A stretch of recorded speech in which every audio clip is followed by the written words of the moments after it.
Hey guys, so this is going to be the last part of my video. So guys, this is the grand finale.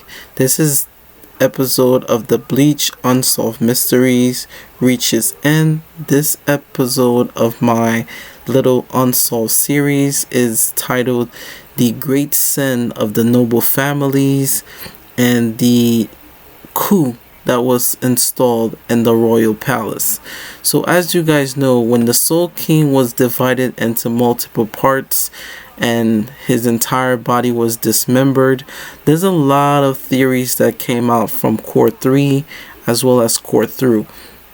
There's a lot of interesting things that I think I started puzzling together from the different noble families, the Tokinata, the Shiba, the Shihoen, the Kiba. All of these noble families have one thing in common. A lot of them predate the Soul Society, indicating that they were there before the primordial world, which is where Yuhabak as well as Ichibei, the Soul King Adonais, all of them came through. So we could even say the royal palace could have been the very first Soul Society until it was divided into the three worlds, not including hell.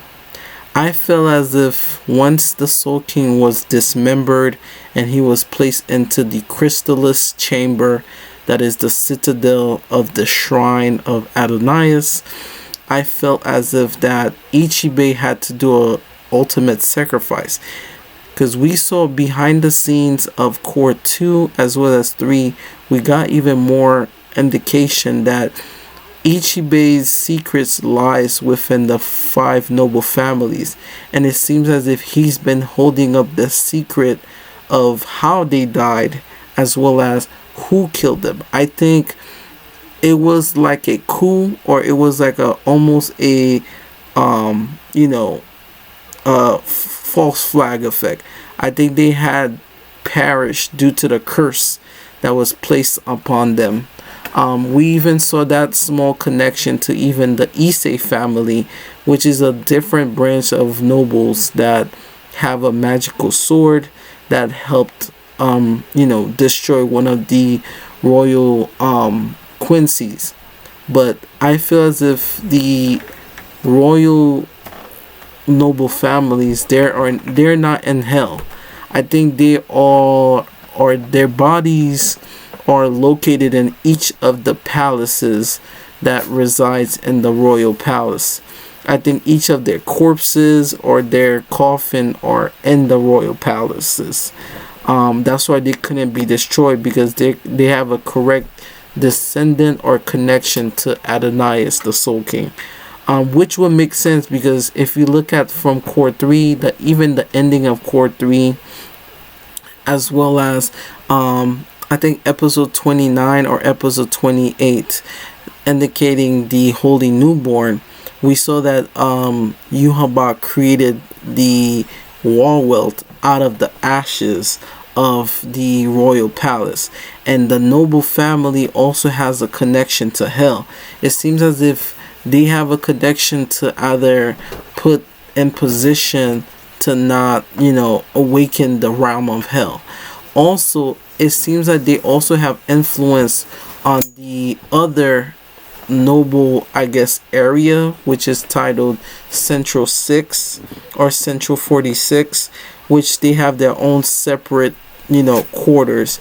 Now what's creepy about Central 46, we never got to see who's really in charge, but we know that the Gote 13 takes charge from them, and they're like very strict. And what's I find even more interesting is that the nobles as well as Central 46 and the Gote 13, you could think of them as the 3 branches of government, and that the supreme how would I put this? The Supreme Court is similar to like the Central 46, that whatever rule that they pass will have to be upheld and they will not go back on it. And they've been very strict over several millions of years. And I think that's what made it more poisonous that the Soul Society has been affected by Central 46 to a position where even Captain Yamamoto had to abide by those rules. Because if you think about it, when Ichigo never invaded the Soul Society, it almost felt very strict for them to even get into the Soul Society. And we even saw how they treated even the people that lives in there and the Rukangai. So it's a lot of things that I feel as if that poisoned the Soul Society, that twinkles down to the great sin that the noble families did. Furthermore, Squad Zero, I think I covered them in my previous video. I feel as if each of these members have one of the members of the noble family, the very first nobles, their coffin or their lineage falls in each of their shrine or their kurinden. I think the noble families were the original Squad Zero, and that Ichibe was almost like an overseer. I think once these the very first nobles passed away, I think they left Ichibe in charge as leader, thus protecting the new realm that was forged by the nobles, almost like they're like the founding fathers or so, and that the husk of the Soul King was there to be the linchpin of the worlds. Now, each of those symbols could be a representation of a different curse of the noble families. We know that the Shihoin has the ability to transform to cats, and they have very odd, mysterious weapons, which I have a feeling that they have a connection to the Soul King. And I think out of those weapons were one of the ones that actually helped dismember Adonais. Furtherly, I could also see that the Fullblings, or the ability to have odd weapons in the human world, probably came from the Shiba family, which now they're not considered part of the noble family anymore. So the remaining 4 nobles continued with their tradition practices. So there's a lot, I feel as if when Core 3 gets here, that's going to reveal more about the history of the noble families, as well as I think that would be so cool if they add more information about the Soul King in Core 4 before they defeat Yhwach, as well as the Hell Arc. If the noble families are the one that controls the realms and uphold the rules, and the protector or the balancer is Ichibe, I think Ichibe's connection to hell will be more significant than what I've been saying, because even his Bunkai is almost ominous, and his Bunkai has a connection also to the manipulation of forging a different Soul King.